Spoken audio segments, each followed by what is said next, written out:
Isang magandang araw sa inyong lahat mga idol. This is RJ Arts TV. Sa video ito mga idol, tuturuan ko kayo kung paano ko ginawa or paano ko sinet up yung design ng ating scoop railings, no? So, marami-rami na din nagtatanong mga idol kung ano ba ang tamang pag-set up nun at mga sizes. So, ngayong araw na to mga idol, papakita ko sa inyo kung paano ko siya binuo at paano ko siya ginawa.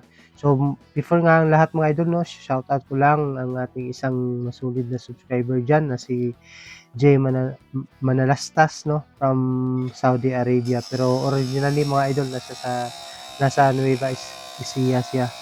So, shoutout sa iyo idol. Isang magandang araw po sa inyo lahat. Sa inyo. And shoutout ko rin si ano pala mga idol, yung ka-churchmate ko po.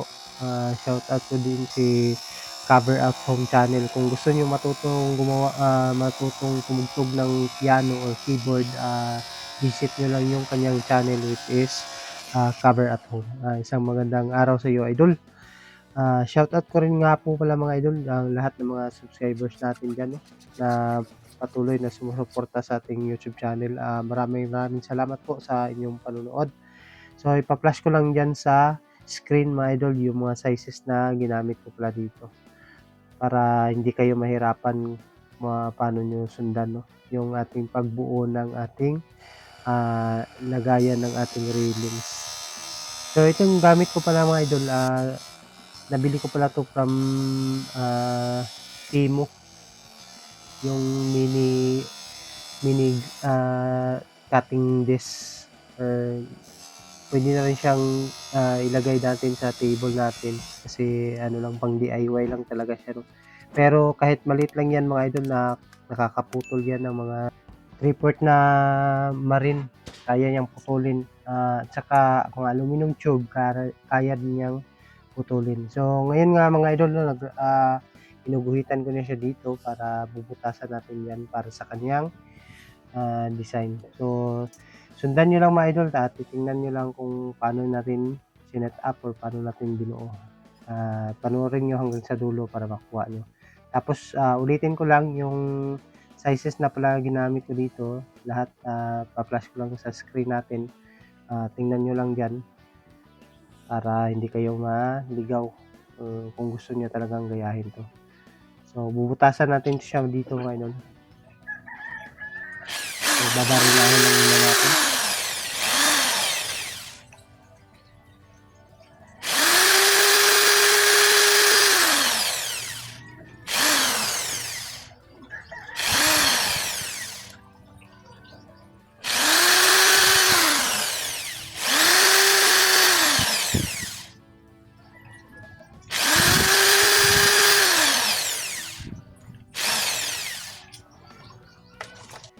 So after nyan mga idol, no, na binutasan na natin, gagamit tayo nito.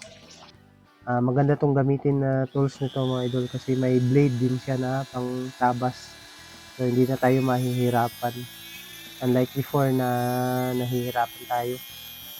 Matagal gumawa kasi wala tayong tools.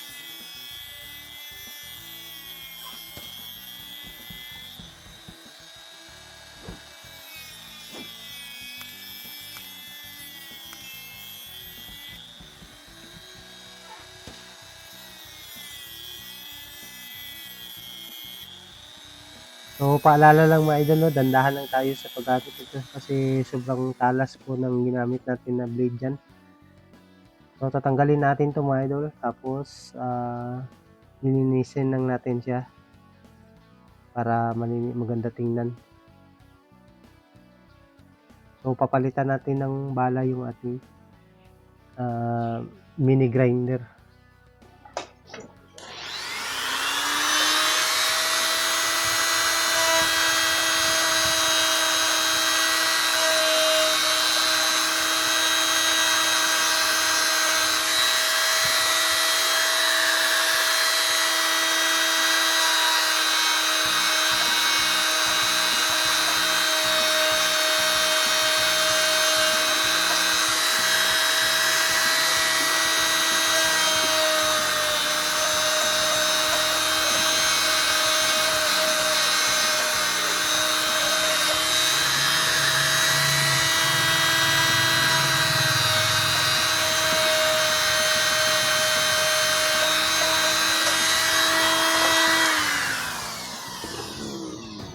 ito na yung itsura niya mga idol 'no.